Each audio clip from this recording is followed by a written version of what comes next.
আসসালামু আলাইকুম, সবাইকে শুভেচ্ছা জানাচ্ছি আমাদের আজকের নতুন ভিডিওতে।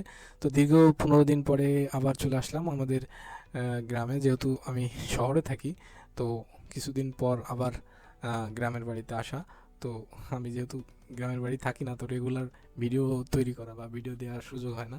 তো আবার যেহেতু ফিরে আসছি, এখন থেকে হয়তো 2-1 দিন বা যে কয়দিন বাড়িতে থাকবো হয়তো ভিডিও দিতে পারবো।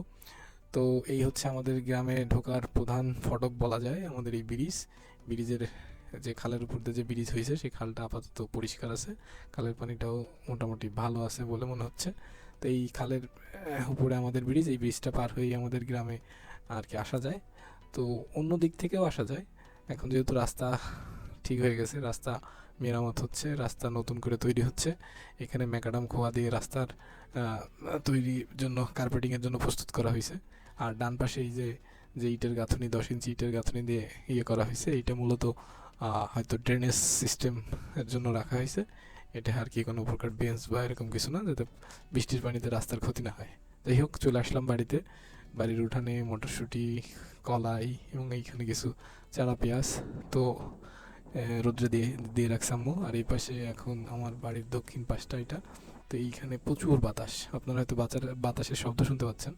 তো এরপরে এইখানে আমাদের যে গরুগুলো আছে সেগুলো এখানে খাবার খাচ্ছে। এই তোরা কেমন আছিস? হ্যাঁ। যাই হোক, এইখানে আমাদের সজিনা গাছ, এই গাছের সজিনাগুলোও মানে বড় হয়ে গেছে। এ পাশে গাছপালাগুলো বাতাসে মানে নারকেল গাছের পাতা, সুপারি গাছের পাতা, মানে প্রত্যেকটা গাছের পাতা বাতাসে দুল খাচ্ছে। মানে এখানে প্রচুর বাতাস। এখন এই যে দক্ষিণ সাইড পুরো ফাঁকা, আর জমিতে প্রচুর মানে এখন পাটের চাষ শুরু হয়েছে। পাট গাছ জমি ভেদে কোথাও 4 ইঞ্চি, কোথাও 6 ইঞ্চি এরকম পাট জন্মাইছে আর কি। তো এরপরে এইটা হচ্ছে আমাদের জবা গাছ। জবা গাছের ফুলগুলো বাতাসে দুলতেছিল। আর এই যে কিছু কলি, এইগুলো হয়তো আগামী দিন ফুটবে। আরও কিছু ফুল ফুটে আছে। তো আমি সব জায়গাগুলো একটু ঘুরে ঘুরে দেখতেছিলাম যে কী অবস্থা।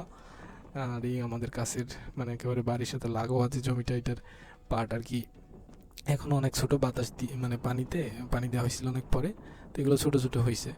তো এগুলো আর কি হয়তো সপ্তাহখানি গেলে এটা মাটি আর দেখা যাবে না গাছের, মানে পাটের পাতায়। এই ডান পাশের এই পুকুরের মাছ ধরা হয়ে গেছে। আমাদের পুকুরগুলো এরকমই যে এই টাইমে চৈত্র বৈশাখ এই সময় পানিটা শেষে মাছ ধরে ফেলা হয়, আবার বর্ষায় পানি আসে, আবার ওর সাথে নতুন মাছ, দেশি মাছগুলো আসে আর কি। তো এরপরে এই যে হচ্ছে আমাদের একটা মুরগি, এই মুরগির কোলে আর কি 9টা ডিম দেওয়া হয়েছিল। এখানে 9টা বাচ্চা হয়েছে। ডিম হয়তো আরও বেশি দেওয়া হয়েছিল, 9টা বাচ্চা হয়েছে। এটা বয়স 20 দিনের মতো। তো ওদের দেখাশোনা এই মুরগিতেই করে। তারপর এখন এই যে গরুর বিকেলে দুধ দহনের পরে গরুর মানে বাছুর দুধ খাচ্ছিল। এই দুধ খাওয়ার শব্দ হয়তো আপনারা শুনতে পারতেছেন। তো এই হচ্ছে আমাদের গরুর অবস্থা। 2 বেলা গরুর দুধ দহন করা হয়, সকালে একবার আর বিকালে একবার। যাই হোক, এরা একদম সুস্থ আছে, ভালো আছে। আর গ্রামের পরিবেশ আসলেই সুন্দর। এইখানে কয়েকটা মুরগি, 3টা 4টা মুরগি, এরা প্রাকৃতিক পরিবেশে প্রকৃতির খাবার খাচ্ছিল। পোকামাকড় ধরে ধরে বা এই গাছের ভিতরে যেসব পোকামাকড় থাকে আর কি, সেগুলো। আজকাল তো আসলে দেশি মুরগিও খামারে চাষ মানে পালন করা হয়। মানে ফিড জাতীয় খাবার খাইয়ে আর কি দেশি মুরগি, যাতে দেশি, এটা আসলে মিথ্যা না। শহরে অনেক ক্ষেত্রে এই মুরগিগুলা দেশি মুরগি বলেই বিক্রি করে। তো এটা সত্য কথা যে এটা আসলেই দেশি মুরগি, কিন্তু এটা খাঁচায় বা খামারে পালন করা হয়, ফিড জাতীয় খাবার খাওয়ানো হয়। কিন্তু এরকম প্রাকৃতিকভাবে প্রাকৃতিক খাবার খেয়ে প্রকৃতির সাথে বড় হওয়া মুরগি খুব কমই পাওয়া যায়। যাই হোক, বিকালে একেবারে আসরের নামাজ পড়ে আমি বের হইলাম, আমাদের যে পাটের জমিগুলো আছে সেগুলো একটু দেখবো। হাতে একটা আমাদের বাসায় বলে কাঁচি আর টেঙ্গি নিয়ে চলছি আর কি। যাই হোক, এই যে যে মানে হাঁটার পথ, এই 2 পাশে পাট হইছে, কিন্তু এটা ছোট ছোট, যদিও বোঝা যাচ্ছে এখানে কোনো পাট নেই, কিন্তু আসলে এখানেও পাট আছে। এই পাশে এই যে পাটগুলো বড় হয়েছে, এইটা হচ্ছে আমাদের একটা জমি।